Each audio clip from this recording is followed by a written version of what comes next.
Señor Padre Santo, en el nombre de Cristo Jesús, Dios de poder, en esta hora, Señor, colocamos delante de tu presencia, Señor, esta enseñanza, colocamos delante de tu presencia tu palabra y colocamos delante de tu presencia nuestros corazones, Señor. Colocamos nuestras vidas. Nos disponemos en esta hora, Señor, en medio de todas las situaciones, los afanes que hay en este mundo. Hacemos un alto, Señor Padre Santo, Dios, para que tu palabra transforme nuestras vidas, podamos acercarnos cada día más a ti, caminar contigo, Señor, en el nombre de Cristo Jesús. Amén y amén. Bueno, dice la palabra del Señor, Lucas capítulo 7, versículo 18 al 19. Los discípulos de Juan les dieron las nuevas de todas estas cosas y llamó Juan a dos de sus discípulos y los envió a Jesús para preguntarle, ¿eres tú el que había de venir o esperaremos a otros? ¿Eres tú el que había de venir o esperaremos a otro? ¿Qué es lo que encontramos nosotros aquí dentro de las Escrituras y lo que vemos precisamente con lo que estaba sucediendo en este tiempo? Es que Juan, ahora acuérdese usted que dentro del Nuevo Testamento pues encontramos algunos Juanes, no solamente encontramos uno, normalmente pues uno conoce acerca de lo que es la parte de el Evangelio de Juan, es normalmente el que uno conoce, es normalmente el que uno llega y distingue y uno dice, bueno, perfecto, entonces siempre que usted escucha hablar acerca de Juan, normalmente tiene que ver con el discípulo amado, tiene que ver con el Evangelio de Juan, tiene que ver con comenzar a leer que Juan, primera, o si no también las epístolas, ¿no? Primera de Juan, segunda de Juan, tercera de Juan. Entonces, en este caso, ¿qué es lo que nosotros pues encontramos? Encontramos sencillamente que Juan dice, manda eh, unos emisarios, manda unos mensajeros para preguntarle al Señor Jesús acerca de si él era el que iba a venir o si iban a esperar otra persona. En este caso, aquí no estamos hablando de Juan el Evangelista o de Juan el Apóstol, de uno de los que fueron pues, discípulos del Señor, sino que aquí en este momento nos encontramos hablando acerca de Juan el Bautista. También hay otro tercer Juan que encuentra la escritura y es Juan Marcos. Entonces, en este caso, pues el Juan el Bautista y Juan el Bautista, usted y yo sabemos, y usted y yo conocemos, que él era el primo del Señor Jesucristo. Y sencillamente él en este tiempo se está encontrando dentro de una situación que ya la vamos a mirar. ¿Y qué es lo que sucede acá? ¿O qué es lo que llega y qué es lo que pasa? Pues sencillamente Juan el Bautista, y aun siendo pues el primo del Señor, él le envía con una pregunta. ¿Qué de malo hay en preguntarse si Jesús es el Salvador del mundo? ¿Qué de malo hay en preguntarse si es el Hijo del Padre? Pues normalmente cuando uno no ha escuchado el Evangelio, es normal que las personas desconfíen y mucho más con todo lo que nosotros podemos ver y podemos encontrar en estos tiempos, ¿no? Entonces, es normal, sí, claro, usted nunca espere que cuando le va a hablar a una persona acerca de Jesucristo como el Hijo de Dios, como el Salvador del mundo, las personas de una vez vayan a aceptarlo sin más ni más. Inclusive yo estoy seguro que cuando usted le ofrecen de pronto cierto tipo de trabajo, cuando le ofrecen cierto tipo de oportunidad, usted también va como desconfianza, va preguntando, diciendo, bueno, ¿y esto qué es? ¿Quiénes son las personas? ¿Qué es lo que están haciendo? Porque sencillamente pues también es una naturaleza que uno como ser humano no va a salir y va a confiar en todo lo que la gente le diga. Entonces aquí encontramos nosotros pues exactamente lo mismo, así que usted no se afane muchas veces cuando uno dice, pero ¿por qué la gente no sigue a Dios? ¿Por qué la gente no busca acerca de Dios? O inclusive cuando se habla acerca de la palabra de Dios, ¿por qué es que la gente desconfía? Pues déjeme decirle que hay un momento en la vida de Juan donde él manda precisamente unos mensajeros y encontrábamos nosotros la pregunta que surge en Juan 7:19. Y esa pregunta pues que surge en Juan 7:19 sencillamente es aquella pregunta en la cual pues nosotros encontramos y nosotros vemos, donde le dicen, bueno, aquí podemos nosotros encontrarla. Y los envió a Jesús para preguntarle, ¿eres tú el que había de venir o esperaremos a otro? Ahora, ¿qué es lo impactante acerca de esta pregunta? No tanto la pregunta en sí, sino que ¿quién es el que está haciendo esta pregunta? Pues sencillamente Juan el Bautista. Y Juan el Bautista, ¿por qué es conocido? Las primeras veces que él aparece en escena, es conocido ¿por qué? Pues sencillamente porque él fue la persona que bautizó al Señor Jesús. Y usted se recuerda cuando él lo va a bautizar. Él le dice, he aquí el Cordero de Dios que quita el pecado del mundo. Y da testimonio del Señor Jesús delante de todas las demás personas que iban. Usted sabe que él bautizaba allá en el río Jordán. Usted sabe que él no se encontraba solo. Usted sabe que había muchas personas alrededor de él que lo estaban mirando, que estaban viendo qué era lo que él hacía. Y de un momento a otro, pues él hace la presentación formal a su primo, al Señor Jesús, y lo presenta como el Cordero de Dios que quita el pecado del mundo. Cuando ya usted ha leído en las Escrituras, ve que él en ese momento dice que viene una voz del cielo que dice, este es mi Hijo amado en quien tengo complacencia. Vemos que también esa es la voz del Padre. Pues, lógicamente, cuando dice, este es mi Hijo amado, un padre se refiere pues a su hijo como hijo. Dice que también descendió el Espíritu Santo sobre el Señor Jesús. Entonces vemos el Padre, vemos al Hijo, vemos el Espíritu Santo. Y además de esto, pues el anuncio de Juan el Bautista. Entonces, ¿cómo es posible que después Juan el Bautista hace ahora esa pregunta? Oiga, pero si era usted el que íbamos a esperar, ¿será que viene otro? ¿Y cuántas veces, muchas veces nosotros como creyentes, como cristianos, mientras vamos madurando en la fe, llegamos, hablamos, es que Dios me va a ayudar, es que Dios está conmigo, es que Dios hizo esto, es que sentí a Dios, es que fui a la reunión y usted sale y le habla a las personas de Dios y le habla a las personas acerca del Señor Jesús y usted habla de que es la salvación y usted habla de cómo Dios le ha ayudado en su vida. Inclusive mire ese momento tan espectacular que vivió Juan el Bautista y de pronto usted ha vivido también momentos especiales y espectaculares con Dios, donde ve la mano de Dios, donde ve la salvación de Dios. Pero un momento donde dirá, oiga, pero si será, yo sí he creído en Dios, no he creído en Dios. ¿Será que todo esto que me ha pasado sería que son obras de la casualidad? ¿Sí será que Dios alguna vez intervino? Y ahí vienen algunos momentos que son esa serie de crisis de fe. Y aquí encontramos nosotros, pues precisamente lo espectacular que fue Juan el Bautista. Y usted dirá, ¿y por qué le está mandando a hacer esa pregunta? Bueno, déjeme colocarle en contexto. Imagínese que Juan el Bautista en este momento estaba en la cárcel, y no por haber robado, o por haber violado, o por haber estafado. Estaba en la cárcel simplemente por seguir la justicia, por mostrar lo que era éticamente correcto, lo que tenía que estar a favor de los principios de Dios. Él había denunciado una situación por ahí, eh, digamos prácticamente un adulterio, había denunciado. Entonces, pues alguien muy poderoso lo había mandado a meter en la cárcel. Entonces él estaba en la cárcel. Y posiblemente Juan el Bautista estaba en la cárcel diciendo, oiga, pero si yo estoy haciendo lo bueno, si yo ya estoy haciendo lo correcto, si yo estoy haciendo lo que a Dios le agrada, si yo estoy denunciando el pecado y ahora vea dónde me encuentro, esto es lo que me saco por querer hacer las cosas buenas. Y posiblemente hay personas a las que les vaya a llegar este mensaje que también se encuentran en una situación difícil y están en una situación complicada.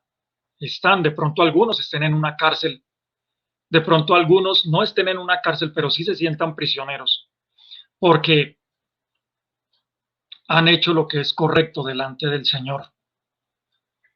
Y se encuentran atravesando una situación difícil y están diciendo, pero ¿por qué me está pasando esto si yo lo que quiero hacer es hacer las cosas para agradar a Dios y por qué es que ahora yo termino en una cárcel? Entonces Juan el Bautista se encontraba en esa situación. Y cuando nosotros miramos allí en el versículo 20, ¿qué es lo que sucede? Vea una pregunta tan importante, ¿no? Juan el Bautista dice que envió a unos hombres. Pues precisamente la pregunta es importante. Juan el Bautista no podía en ese momento pedir permiso para salir de la cárcel y tuvieron que ir pues otras personas, unos enviados de él, para llegar y para preguntarle al Señor Jesús. Ahora, Juan el Bautista me imagino que él estaba atravesando por una situación bien difícil, complicada, una crisis existencial tremenda, para que él no se hubiera quedado con la duda, sino que aún estando en la cárcel, de alguna manera hubiera dicho, yo tengo que salir de la duda, yo tengo que mirar qué es lo que está pasando. ¿Y cuántas veces puede llegar ese tipo de situaciones, no?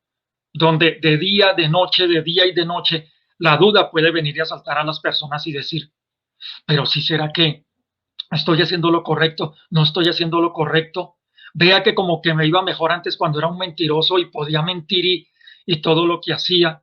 Vea que de pronto me iba mejor. Y a veces las personas hasta voltean a mirar a sus vecinos y dicen, mire, ¿y por qué ese pícaro y ese pillo que está allá, vea lo que hace y por qué no está en la cárcel? ¿Sí será que he creído en Dios? ¿Será que no he creído? ¿Será que la Biblia es verdad? ¿Será que la Biblia no es verdad? Y ahí estaba Juan el Bautista con esa situación. Y luego encontramos en Lucas 7:21, Lucas 7:21, donde dice la escritura, en esa misma hora sanó a muchos de enfermedades y plagas, tiene el Señor Jesucristo, y de espíritus malos, y a muchos ciegos les dio la vista. Y respondiendo Jesús les dijo, id y hacer saber a Juan lo que habéis visto y oído. Los ciegos ven, los cojos andan, los leprosos son limpiados, los sordos oyen, los muertos son resucitados, y a los pobres es anunciado el evangelio. Y bienaventurado es aquel que no halle tropiezo en mí. Mira lo que sucedió en ese momento. ¿Y cómo te lo podemos resumir cuando precisamente tú estás atravesando por una situación, una crisis de fe? Cuando tú te haces esa pregunta, que es el tema de esta charla, ¿eres tú o esperaremos a otro? O cuando de pronto tú dices, oiga, ¿sí será que me metí en lo correcto? ¿Estoy creyendo en lo correcto? O cuando de pronto tú dices, ¿sí será verdad lo que dice la Biblia y por qué estoy pasando por esta situación? O si será verdad que Dios existe y si Dios existe, ¿qué es lo que está pasando ahora? Lo primero es que Dios sigue siendo Dios. Independientemente de que tú creas o no creas en Dios, de que tú quieras pelear con Dios o no quieras pelear con Dios, independientemente, a veces la gente piensa y trata de seguir la teoría de escuchaba por ahí la otra vez la solución que daba un señor de apellido Nish y él decía, bueno, pues si el problema es Dios, pues sencillamente eliminemos a Dios, matemos a Dios y punto, saquemos a Dios del camino. Y a veces la gente piensa eso, ¿no? Dice, pues yo no creo en Dios y como yo no creo en Dios, Dios no existe. Y Dios sigue obrando. ¿Cuántas personas no hay en el mundo que están sin esperanza y comienzan a tener esperanza en Cristo? ¿Cuántas personas hay que son malos en el mundo y tienen un encuentro con el Señor Jesús y sus vidas comienzan a cambiar? ¿Cuántos hogares hay donde dejan entrar a Dios, donde hacen las cosas conforme a los mandamientos del Señor, se sujetan a la palabra del Señor y Dios obra? ¿Cuántas personas hay que han tenido una enfermedad y Dios les sana? Ahora, porque eso no esté pasando en tu vida, porque tú todos los días no estés viendo milagros, porque tú todos los días no estés viendo que te estás ganando millones y millones, porque tú todos los días no veas que las cosas son en este mundo un remanso de paz, no quiere decir que Dios dejó de ser Dios. Y te puedo contar, mientras tú y yo estamos aquí hablando, Dios se está moviendo. Hay alguien que se está reconciliando con Dios. Hay alguien que está recibiendo la sanidad del Señor. Hay alguien que está abriendo las escrituras y está encontrando guianza y dirección. Hay alguien que a esta hora, en alguna congregación en el mundo, está yendo por primera vez a una iglesia cristiana y está cambiando su vida. Y porque eso a ti no te esté pasando, porque tú en este momento de pronto no estés viendo un milagro y estés pasando por una situación difícil, no quiere decir que Dios dejó de ser Dios. Entonces, lo primero que quiero que comprendas y que entiendas es que Dios sigue siendo Dios. Y aunque Juan el Bautista se encontraba en esa situación bien complicada y bien difícil en una cárcel, no quiere decir que entonces Dios se varó, que Dios se varó y que Dios dijo, ay, ¿yo ahora qué hago? Juan el Bautista está en la cárcel, ay, no, ¿yo qué hago ahora? No, pues ya ni modo, venga, yo también me echo a la pena y a la duda con Juan el Bautista. Lo segundo, la fe viene por el oír y el oír por la palabra de Dios. Eso tú lo encuentras en Romanos capítulo 10, versículo 17. Si tú miras, el Señor Jesús allí en Lucas 7, en el versículo 22 le dice, y respondiendo Jesús les dijo, id y hacer saber a Juan lo que habéis visto y oído. Dice, hágale saber. Y el Señor Jesús le envía un mensaje, le envía una palabra. Además de todo lo que está sucediendo, él dice, vaya y le cuente a Juan.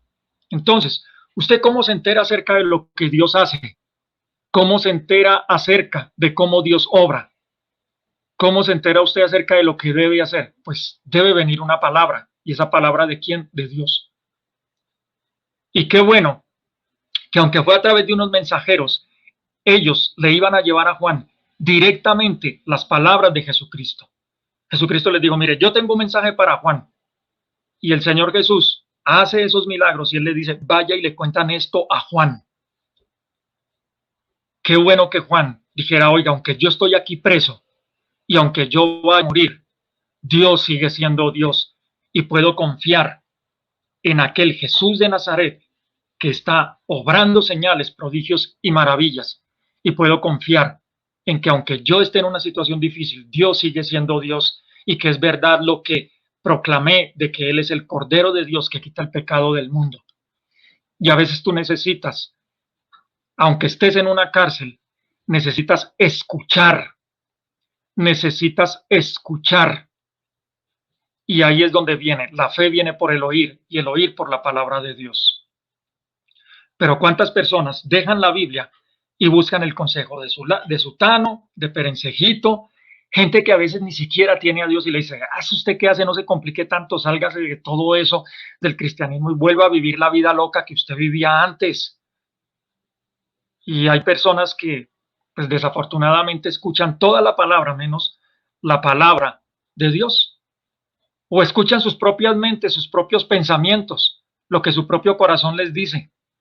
Y déjame decirte, aún lo que tú pienses, tienes que compararlo si está de acuerdo con la escritura o si no está de acuerdo con la escritura. Si lo que tú estás haciendo en este momento y el problema también en el cual tú te encuentres metido es verdaderamente por cumplir la voluntad de Dios o si hay mandatos que da la escritura y tú no los estás cumpliendo. ¿Qué más podemos encontrar nosotros? Un tercer punto, para que nuevamente vuelva otra vez esa fe a ser levantada y miremos si hemos creído en el Dios en el que hemos confiado. Mira, la escritura dice en Juan 16:33, en el mundo vas a tener aflicción. Y es lo tercero que quiero que tengas en cuenta. Juan 16:33, estas cosas os he hablado para que en mí tengáis paz. En el mundo tendréis aflicción, pero confiad, yo he vencido al mundo. Y mira lo tremendo de este versículo. El Señor nos dice, en el mundo tendréis aflicción y yo se las voy a quitar, ustedes no van a pasar por pruebas, por dificultades, tranquilos, vénganse aquí a la iglesia y van a parar de sufrir. A mí no me dice la escritura eso, que yo vengo a Cristo y paro de sufrir. A mí antes, ¿qué es lo que dice el Señor Jesús? Estas cosas os he hablado para que en mí tengáis paz, en el mundo tendréis aflicción. Pero lo sobrenatural del Evangelio dice, pero confiad, yo he vencido al mundo. Esa parte de confiad quiere decir, ten paz, ten tranquilidad, no dudes, no desconfíes. La parte de la confianza, de la fe en el Señor. Y sabes que cuando tenemos fe en el Señor, aunque estemos pasando por situaciones difíciles, dice el Señor Jesús, yo les doy a ustedes paz, pero no se las doy como el mundo la da. ¿Sabes por qué? Porque la paz del mundo depende de situaciones externas. Depende de que, por ejemplo, en muchas naciones, la tranquilidad de que quede tal gobernante. Y esa es la confianza en muchas naciones, no, que quede fulano y vamos a tener paz. De pronto en el trabajo donde tú te encuentras, no, que esté tal persona y si está tal persona yo voy a tener paz. Que si yo me gano tanto voy a tener paz. Que si yo vivo en tal barrio voy a tener paz. Que si yo me caso con tal persona voy a tener paz. que si yo tengo unos hijos voy a tener paz. Y las personas quitan su confianza en el caminar con el Señor Jesús y entonces ponen todas las cosas en lo externo, o sea, la fuente de su paz en lo externo. Que yo consiga este trabajo para tener paz, que yo tenga este título para tener paz, que yo me case con tal persona para tener paz, que yo tenga estos hijos para tener paz, que yo me compre tal carro para tener paz, que yo viva en tal sector para tener paz.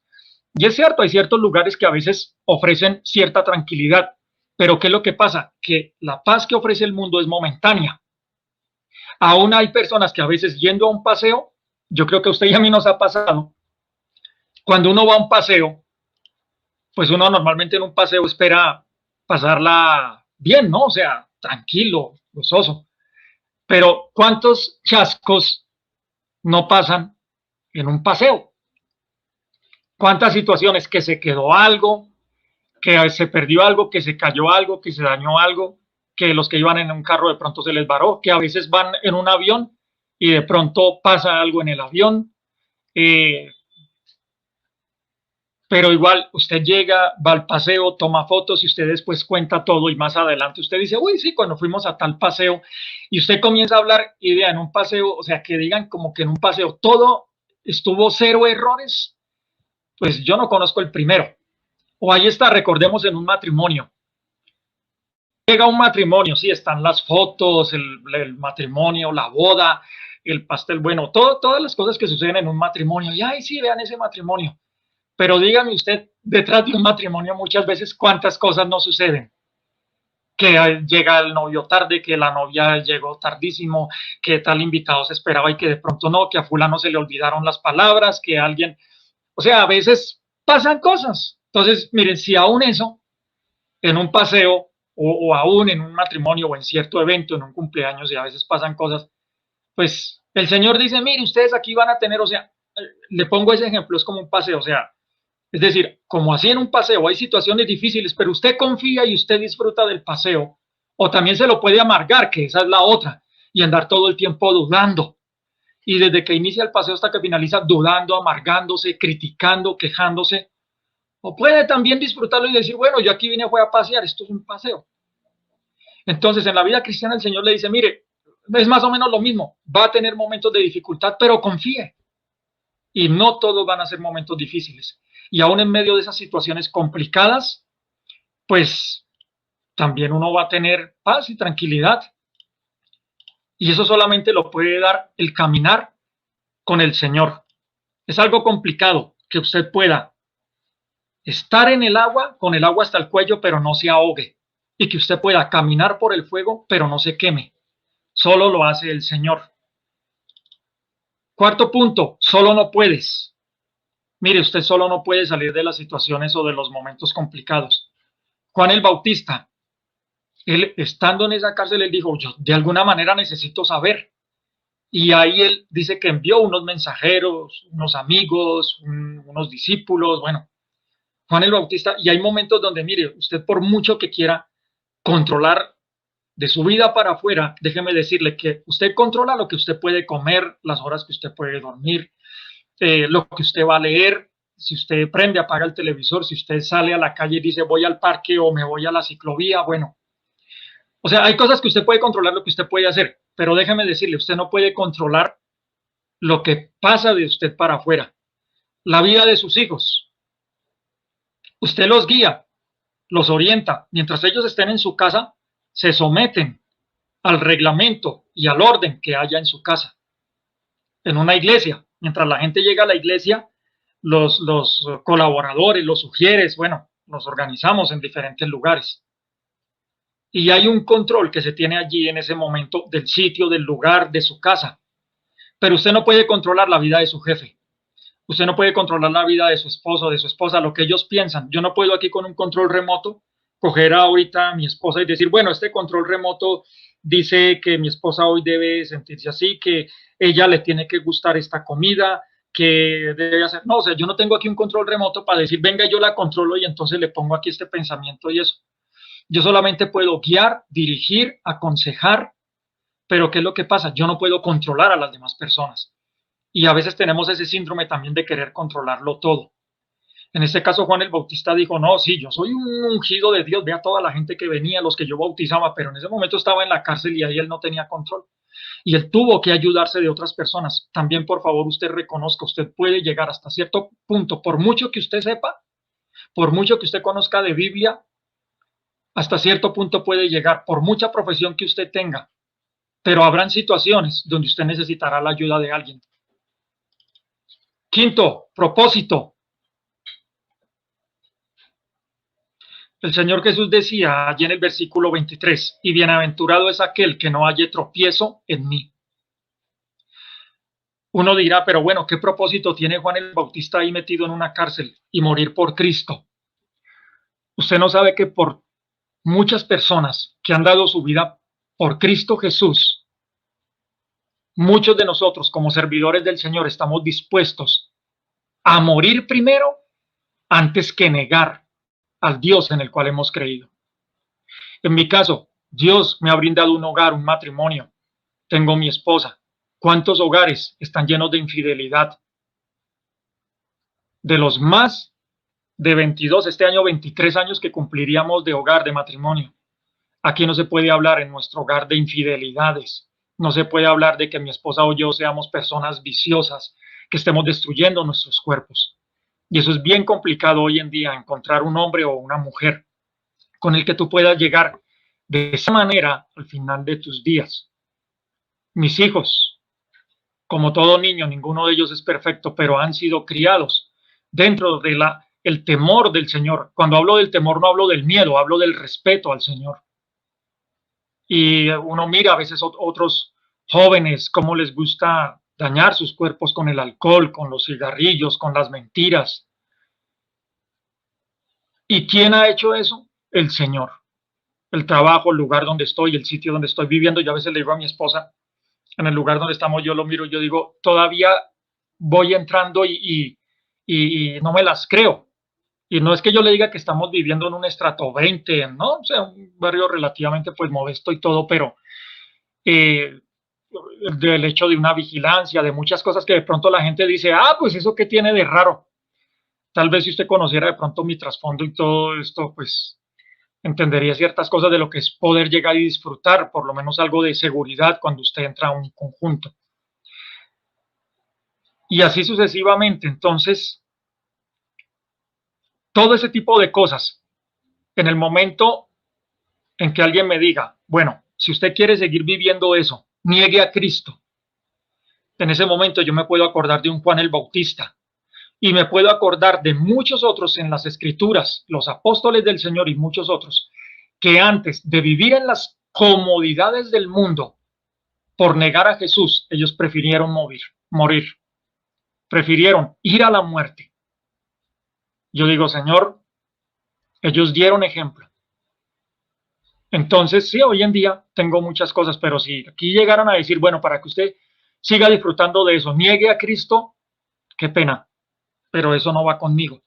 Y usted no sabe, los carceleros que estaban con Juan el Bautista, de pronto, ¿qué ejemplo vieron de este hombre? Y dijeron, oiga, si él prefirió morir, algo debe tener, Dios debe tener las Escrituras, debe tener en lo que él creía. Así que el propósito es muy importante que nosotros lo tengamos en cuenta. ¿Cuántas personas no pierden su propósito en la vida? ¿Cuántas personas no se olvidan de lo que Dios los llamó? No siguen adelante, no perseveran, porque en algún momento vino una situación difícil, una situación complicada. Y se metieron en la cueva, siguieron allí en la cárcel, comenzaron a quejarse de todas las cosas, descuidaron la palabra de Dios, descuidaron el pedir ayuda, se olvidaron que en este mundo vamos a tener aflicción, se olvidaron que solos no podemos. En el caso de Juan el Bautista, él al poco tiempo murió, pero también la Escritura habla y se comentaba y quedaba escrito cuando pues Juan el Bautista hablaba acerca de que era necesario que él menguara para que el Señor Jesús pudiera crecer. Entonces hay momentos donde también tú cumples un plan y cumples un propósito. Y hay personas que a veces quieren agarrarse de ciertas situaciones donde Dios dice, ya deje esa etapa, usted va a entrar en otra etapa. Si usted se acuerda del profeta Elías, él se metió en una cueva y ella estuvo en una cueva y pensó que eso era ya lo que él tenía que hacer en una cueva, y Dios lo llamó y le dijo, no, venga, necesito que usted vaya, que unja a tal persona, que unja a tal profeta, que unja a tal, y Dios todavía tenía labores para él. Pero ahí estaba Elías metido en una cueva, triste, angustiado, porque Elías acaba de tener un triunfo contra 400 profetas de Baal, y llega una señora llamada Jezabel que lo va a matar, y entonces pues le entra como la depresión y se mete por allá en una cueva, y Dios le dice, no, usted no tiene que seguir cazando ahora peleas con Jezabel, quiero que usted haga otras cosas. Y a veces nosotros también podemos tener la tendencia a preguntar, Señor, pero si eres tú o no, ¿por qué? Y es curioso, con el caso de Elías, Dios no lo manda a pelear contra Jezabel, sino que Dios le da otras tareas. Pero a veces nosotros nos empecinamos en seguir en una situación y en una situación y no queremos salir de la cueva. Entonces, esa parte también es impresionante y vamos a verla de una manera rápida, por lo menos lo que pasó con Elías. Dice allí la escritura, y allí se metió en una cueva donde pasó la noche y vino a él palabra de Jehová, el cual le dijo, ¿qué haces aquí, Elías? Versículo 10, eso estamos en Primera de Reyes, capítulo 19, vamos a entrar al versículo 10. Y él respondió, he sentido un vivo celo por Jehová, Dios de los ejércitos, porque los hijos de Israel han dejado tu pacto, han derribado tus altares, han matado a espada tus profetas, y me buscan a mí, solo yo he quedado. Y muchas veces uno es así, ¿no? Es que esto solo me pasa a mí, esto solo me acontece a mí. Y le dijo Jehová, versículo 15, Primera de Reyes 19:15, ve y vuélvete por tu camino, por el desierto de Damasco, y llegarás y ungirás a Hazael por rey de Siria. A Jehú, hijo de Ninsi, ungirás por rey sobre Israel, y a Eliseo, hijo de Safat, ungirás para que sea profeta en tu lugar. Y luego en el versículo 18, y yo haré que queden en Israel 7,000, cuyas rodillas no se doblaron ante Baal, y cuyas bocas no lo besaron. Si vea con don Elías, salir de la cueva, buscar otra vez contacto con las personas, recordar el propósito por el cual Dios lo había mandado. No era estar metido en esa cueva, no era estar metido en esa situación. Aún Juan el Bautista por siempre no iba a estar metido allí en esa cárcel. Y usted y yo pensamos que ya Juan el Bautista dejó de existir. Acuérdese que viene la resurrección. Juan el Bautista está en estos momentos mucho mejor que usted y yo en muchos aspectos. Volver a rodearse de gente. Ahí el Señor le decía a Elías, vaya, busque otra vez la gente, haga trabajo con la gente. Pero muchas veces nosotros estamos en esas situaciones complicadas y difíciles y nos seguimos amargando porque nos gusta estar en la cueva. Queremos seguir ahí en la cueva y pensamos que ese es el plan y el propósito del Señor. Y a veces cumplimos ya ciertos ciclos y cuando ya usted vea, comience a orar y comience a pedirle al Señor lo que veíamos. Señor, dame una palabra. Llévame a buscar una palabra, Señor. ¿Qué es lo que tú quieres? ¿Cómo quieres que me mueva? Porque acuérdese que Dios sigue siendo Dios. Entonces, recordémoslo. Dios sigue siendo Dios.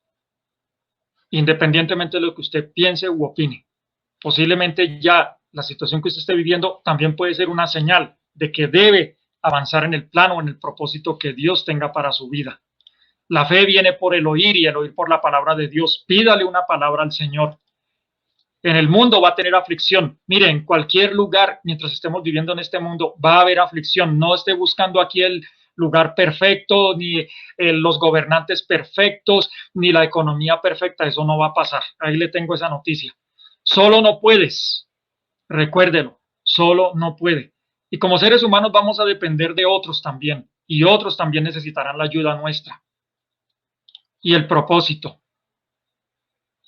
Posiblemente ya se haya cumplido una parte del ciclo donde tú estés y Dios quiera que tú hagas cosas nuevas, pero a veces nosotros como seres humanos nos metemos y nos enranchamos. Yo me imagino Elías hubiera prolongado su sufrimiento donde él se hubiera empecinado, no es que Jezabel y que cómo hacemos con Jezabel y hay gente que no quiere soltar su Jezabel y usted aquí ve que Dios le dijo, no, pues venga y vámonos contra Jezabel, ¿no? Y luego y Dios trató con Jezabel después, ya le pasaron unas cosas más adelante. Pero Dios aquí le dijo a Elías, no señor, venga que yo necesito que usted siga haciendo otras cosas. Ya deje eso, suelte eso, vaya hacia lo nuevo. Vamos a orar. ¿Listo? Señor Padre Santo, en el nombre de Cristo Jesús, Dios de poder, en esta hora, Señor, te alabamos, te bendecimos, glorificamos tu nombre, Señor. Padre Santo, independientemente de lo que estemos pasando, Señor, seguimos creyendo que tú eres Dios, porque tú no has dejado de ser Dios. Que porque nosotros estemos pasando una situación complicada o difícil, no quiere decir que ya tu brazo se ha cortado, Señor, y que ya tú te quedaste sin poder y que ya tú te varaste y que ya no puedes hacer nada con nuestra situación. Una cosa es lo que estemos pasando y cómo nosotros nos estemos sintiendo, y otra cosa es la realidad del obrar de Dios en este momento y en este tiempo. Señor, te pedimos, Dios de poder, danos una palabra. Llévanos a las Escrituras. Leyendo la Biblia, Señor, danos una palabra donde nuevamente la fe y la confianza, Señor, sean restablecidas en nuestras vidas, Padre.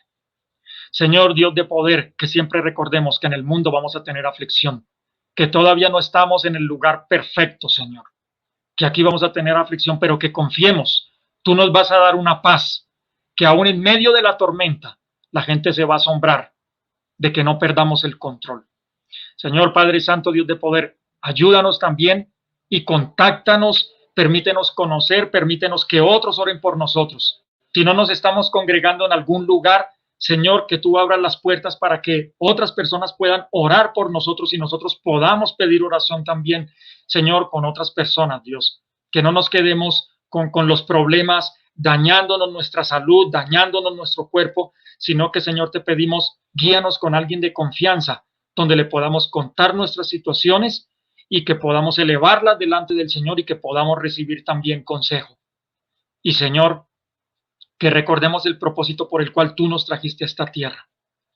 Señor, de pronto para nosotros lo más normal es que Elías se hubiera agarrado con Jezabel y que se hubiera puesto a quedarse a demostrarle quién era el siervo de Dios y una cantidad de cosas, pero Señor, tú a Elías lo mandaste a hacer otras cosas, no dejaste que él siguiera metido en esa discusión de lo de Jezabel y tú después, a tu manera, trataste con esa mujer. Señor Padre Santo, enséñanos también a nosotros a no quedarnos estancados en la vida, a avanzar. Aquí hay cosas que de pronto no las solucionaremos inmediatamente, pero que no nos quedemos allí, que busquemos lo que podemos hacer, que busquemos en qué podemos avanzar. Que tú en tu tiempo, Señor Padre Santo, Dios, si confiamos en ti, tú te encargarás de meter mano, Señor, y arreglar las cosas que deban ser arregladas. Gracias te damos, Señor, en el nombre de Cristo Jesús. Amén y amén.